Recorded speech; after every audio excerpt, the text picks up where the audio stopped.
السلام علیکم. Shakeel Awan journalist official YouTube channel میں آپ کو خوش آمدید کہتا ہوں.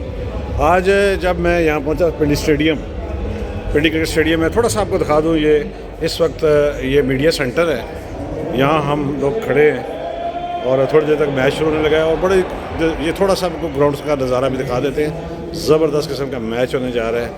اور اس دوران جب میں نے دیکھا کہ ہمارے درمیان ایک ایسی شخصیت بھی موجود ہے جنہوں نے صدارتی انتخابات جو کہ ابھی 9 تاریخ کو ہونے جا رہے ہیں، اس کے لیے انہوں نے کاغذات نامزدگی داخل کرائے تھے. اور انہوں نے جو صدر زرداری کے ساتھ جو الیکشن لڑ رہے ہیں، محمود خان اچکزئی، ان کے خلاف بھی انہوں نے ایک پٹیشن دائر کی اور ان کے کاغذات پر انہوں نے اعتراض اٹھایا. اور اس پر لیکن اعتراض الیکشن کمیشن نے نہیں مانا، وہ اگرچہ الگ بات ہے. لیکن وہاں پہ تھوڑا سا اس پہ یہ ہوا کہ مجھے بتایا گیا کہ شاید انہیں کسی ایک اینگل سے کچھ پیسے دے کے بٹھا دیا گیا ہے. یہ مارکیٹ میں یہ بات چل رہی تھی. تو جب میں جہاں اسٹیڈیم آیا تو میں نے انہیں دیکھا تو میں نے کہا چلیں ان سے پوچھتے ہیں. اور وہ شخصیت ہیں جناب اصغر علی مبارک صاحب. السلام علیکم. وعلیکم السلام ملک صاحب جی. کیا حال ہے آپ؟ ٹھیک ہے، خیریت سے؟ آپ کو کیسے خیال آیا کہ صدارتی انتخاب کا جی کہ آپ الیکشن میں حصہ لیں؟ ملک صاحب، سب سے پہلے تو میں جو ہے وہ دعا گو ہوں آپ کے والد محترم. میں نے پہلا الیکشن جب 2002 میں لڑا تو انہوں نے مجھے ایک شیروانی عطا کی تھی. اب ڈپٹی میئر تھے حاجی وزیر امان صاحب، تو ان کی میرا ہمیشہ خواہش رہی کہ سیاست کے اندر آیا جائے. تو پاکستان کے اندر جو 9 الیکشن ہوئے قومی اسمبلی کے، اس میں نے حصہ لیا. لاسٹ ٹائم جو ہے 2024 کے بھی الیکشن میں بھی شامل تھا، 2002 سے لے کر آنورڈ تقریباً تمام الیکشن میں. اس وجہ میں نے دیکھا کہ ایک بہت بڑی تعداد جو ہے وہ یوتھ کی 2 کروڑ جو ہے ووٹر یہاں پر رجسٹرڈ ہوئے. اور انہوں نے دیکھا کہ ان کے جو اتنے سارے ووٹر کے بعد ہم نے دیکھا کہ پاکستان میں بہت زیادہ ٹرن آؤٹ بھی ہوا. لیکن بدقسمتی سے جب ہم نے دیکھا کہ اس جماعت پاکستان تحریک انصاف کا کوئی کینڈیڈیٹ نہیں جو صدارتی امیدوار ہو، اور انہوں نے ایک ایسے امیدوار کو منتخب کیا جس کے بارے میں مختلف آراء تھیں، جو پاکستان مخالف ہوئی اور دیگر.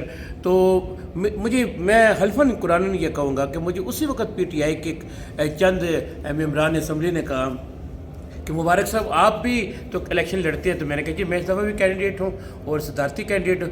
تو انہوں نے کہا ہم آپ کو سپورٹ کرتے ہیں کیونکہ ہمیں اس معاملے میں ہمیں بہت دکھ ہوا ہے، ہمیں بڑا افسوس ہوا ہے. ہمارے لاکھوں نہیں بلکہ کروڑوں ووٹر ہیں جو چاہتے تھے کہ ان کا کوئی صدارتی امیدوار ہو، بھلے سے ہار جائے، کورنگ کینڈیڈیٹ ہوتا، کچھ ہوتا، کوئی الائنس میں چلے جاتے. لیکن یہ وہ جذبات تھی، یہ وہ سینٹیمنٹس تھے. میں حلفاً قرآن کہہ رہا ہوں، وہ MNAs کے جن لوگوں کے دل پہ یہ گزری جب محمود خان اچکزئی کو، ان کو یہ بھی نہیں بتایا گیا تھا. میں یہ بھی بتا رہا ہوں کہ جس وقت یہ چیف جسٹس اسلام آباد ہائی کورٹ کے پاس یہ ہم کاغذات نامزدگی جمع کرانے جا رہے تھے 2 تاریخ کو، تقریباً یہ 12 بجے کا ٹائم تھا، 12 سے کیونکہ ڈیڈ لائن تھی. تو اس وقت بھی مجھے میں بڑا حیران ہوا کہ یہ جو ایک آزاد گروپ ہے جس کی 46 تعداد ہے، وہ جناب علی مجھے کہہ رہی ہے کہ جی آپ آئیں. تو میں نے ان سے کہا کہ نہیں، شکریہ آپ کا، میرے پاس اپنے آپ کہنا چاہ رہے ہیں PTI نے آپ کو حمایت یافتہ امیدوار جی میں کہہ رہا ہوں، علانیہ ہے یہ، میں نے اللہ کو جان دینی ہے. یہ اس میں کوئی مبالغہ رائی، کوئی جھوٹ نہیں، کوئی سستی شہرت حاصل کرنے کے لیے جملہ میں نہیں کہہ رہا. میں یہ آپ کو پہلے عرض کر رہا ہوں کہ کروڑوں ووٹر، اس کے بعد یہ جو آپ کے ہزاروں آپ کے وہ لیڈر ہیں، میں کہتا ہوں مجھ سے کروڑ گنا بہتر ہے. ان کو چاہیے تھا، ورکر کو چاہیے تھا کہ یہ کم از کم ان کو نامینیٹ کر کے وہاں تک لے کے آتے. ایک سیاسی ورکر کا کیا ہوتا ہے کہ اس کو آگے لے کے آئے. لیکن یہاں پہ آپ کے کاغذ کیوں ریجیکٹ ہو گئے؟ کاغذات کیوں ریجیکٹ ہو گئے آپ کے؟ سر میں عرض کروں کہ یہ ایک پروسیس ہے. اور ابھی دیکھیں مثال کے طور پہ الیکشن کمیشن آف پاکستان کے مختلف سوالات، ابھی فارم 45 کا 47 کا ایشو چل رہا ہے، جیتے ہوئے کینڈیڈیٹ ہارے ہوئے کینڈیڈیٹ، وہ چلتا ہے ایک ایشو. میں آپ کو عرض کروں کہ میرے ہاتھ میں یہ پٹیشن ہے، سپریم کورٹ آف پاکستان کے اندر فائل کرنے جا رہا ہوں، اور یہ آپ کے لیے بریکنگ نیوز ہے. اچھا، اس میں دیکھ لیں، یہ جو ہے 3 نمبر پہ مسٹر آصف علی زرداری ہیں، اور 4 محمود خان اچکزئی ہیں، اور پہلے نمبر پہ میں نے یہ کمشنر ہے، چیف کمشنر جو ہے الیکشن کمیشن آف پاکستان، ان کو، اس کے بعد جو ریٹرننگ آفیسر ہیں ان کو بنایا. اور میں نے ان کو بتایا فریق بنایا. دیکھیں، سب سے پہلے سیکیورٹی کے عمل میں کینڈیڈیٹ کو خود آنا چاہیے تھا. آصف علی زرداری منسٹر نہیں آئے، ان کے کسی ABC یا بھی ان کے وکیل یا کسی نمائندے کے ذریعے سب سے پہلے آبجیکشن میری یہ تھی. پھر میری آبجیکشن ریٹرن میں نے ان کو دی کہ جناب علی کس پارٹی سے تعلق رکھتی ہے، پاکستان پیپلز پارٹی پارلیمنٹیرین یا پاکستان پیپلز پارٹی جس کے اپنے آپ کو یہ پریزیڈنٹ کہتے ہیں. ایک جگہ یہ کو چیئرمین اپنے آپ کو لکھتی ہیں، دوسری جگہ یہ اور بھی ان کے اوپر مختلف ایلیگیشن ماضی میں سوئس بینک کا دوسرے تیسرے. زرداری صاحب کی بات کر رہے ہیں. جی زرداری صاحب کی بات کر رہا ہوں. یہ ساری چیزیں کرنے کے بعد یہ دیکھیں ون بائی بائی دوسرے جو میرے کینڈیڈیٹ تھے جو صدارتی محمود خان اچک زئی، ہاں جی ان کے اوپر سیم وہ بھی ایلیگیشن کہ آپ کا جو کینڈیڈیٹ آیا ہے، جو آپ کے پرپوزل سے کینڈیڈیٹ آئے ہیں ان کے جو ہیں وہ کارڈ اٹیسٹڈ نہیں. ایون کہ میں آپ کو یہ بتاؤں آپ نے ٹیکنیکل چیزیں نوٹ کی ہیں. میں حلفاً یہ کہہ رہا ہوں کہ محمود خان اچک زئی کے بعد قومی شناختی کارڈ بھی نہیں تھا. ہیں جی جب ان کو بلایا گیا کہ جی آپ پہ، کیونکہ ہم سے انہوں نے جاتی لیا. بہت بڑی خبر آپ دے رہے ہیں کہ محمود خان اچک زئی کے پاس قومی شناختی کارڈ نہیں تھا. پھر ان کو کہا گیا کہ اس دوران ہم نے جس وقت ایک امریکن سے آئے، ایک امریکن آئے تھے پاکستان ڈبل نیشنلٹی، وہ ہے ان کا نام ہے حیدر صاحب، وہ حیدر نقوی صاحب. انہوں نے آ کے بھی آبجیکشن کیا کہ جناب علی یہ جو کینڈیڈیٹ ہیں ان تمام کے اوپر جو ہے میری اعتراضات ہیں. تو چیف کمشنر جو ہیں چیف کمشنر راجہ صاحب نے انہوں نے کہا کہ جناب یہ کینڈیڈیٹ جو بیٹھے ہیں اصغر علی مبارک اس کے اوپر بھی ہے. تو انہوں نے کہا جی نہیں میں نے تو ان کو دیکھا ہے، پھر سوشل میڈیا پہ پڑھا ہے، ان کو دیکھا ہے لیکن ان پہ نہیں. تو انہوں نے ہنستے ہوئے کہا اس کا مطلب یہ آپ کے فیوریٹ کینڈیڈیٹ ہیں. تو مسکرانے لگے. کہنے کا مقصد یہ ہے کہ ایک کینڈیڈیٹ کو جس طرح امریکہ کے اندر ایک سسٹم ہوتا ہے، پریزیڈنشل کینڈیڈیٹ جو ہے وہ جاتا ہے عوام کے سامنے پیش ہوتا ہے، اپنی تقریر اپنا مینیفیسٹو پیش کرتا ہے، اپنا بتاتا ہے کہ میں کیوں آ رہا ہوں، مجھے کیا تکلیف ہوئی ہے کہ میں اس الیکشن میں. مختصر بتائیے کیوں آ رہے تھے؟ سر دیکھیں پاکستان کے اندر جو فنڈامنٹل رائٹ ہے عوام سب سے دو چیزوں کے اوپر امپلیمنٹ ہو رہا ہے، ایک پارٹی بناؤ اور دوسرا جھوٹ بولو.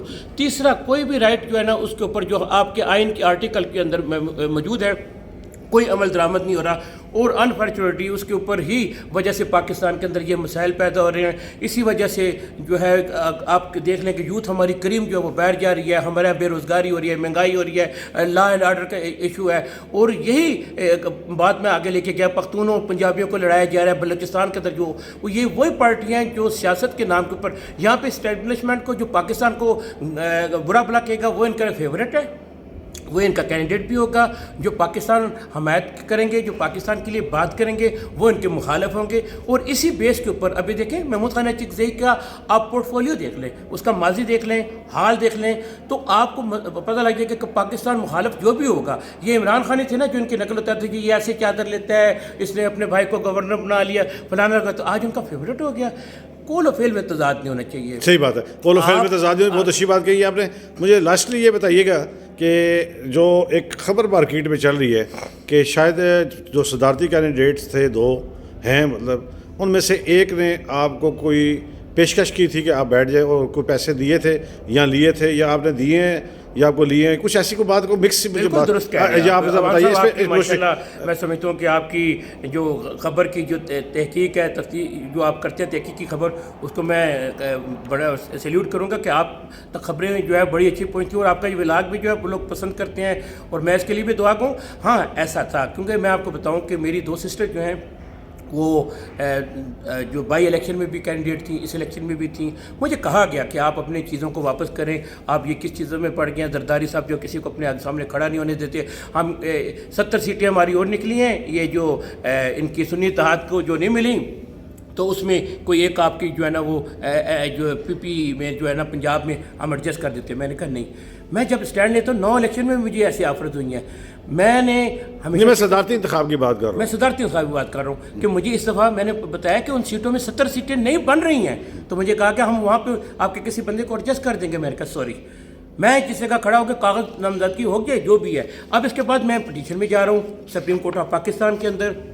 یہی اعتراضات کہ جناب علی سنا نہیں گیا اور اس کے بعد ہمیں موقع نہیں دیا گیا. یہ ساری چیزیں کرنے کے بعد باقی چیزیں جو آپ کے سامنے ہیں، پاکستان کی عدالتیں بھی آپ کے سامنے ہیں، پاکستان کے الیکشن کمیشن بھی آپ کے سامنے ہے. ہم پھر بھی نہیں کہیں گے کہ جی پاکستان کے اندر یہ سب کچھ ہے. ہم نے سسٹم کو دیکھنا ہے، ہم پاکستان کے شہری ہیں. تھینک یو ویری مچ جی شکیل احمد صاحب، آپ نے مجھے موقع فراہم کیا. انشاءاللہ عوام کی امنگوں کے مطابق پاکستان کے آئین میں دی کے جو حقوق ہیں اس کے لیے میں حاضر ہوں گا. اور آپ کا مشکور ہوں کہ آپ نے مجھے یہ موقع فراہم کیا. تھینک یو ویری مچ جی. یہ تھے صدارتی امیدوار جنہوں نے کاغذات جمع کرائے تھے اور جو سوشل میڈیا پہ یا کئی جگہ خبریں تھیں پیسے لینے اور دینے والے معاملات اس پہ بھی انہوں نے کلیئرٹی دے دی ہے.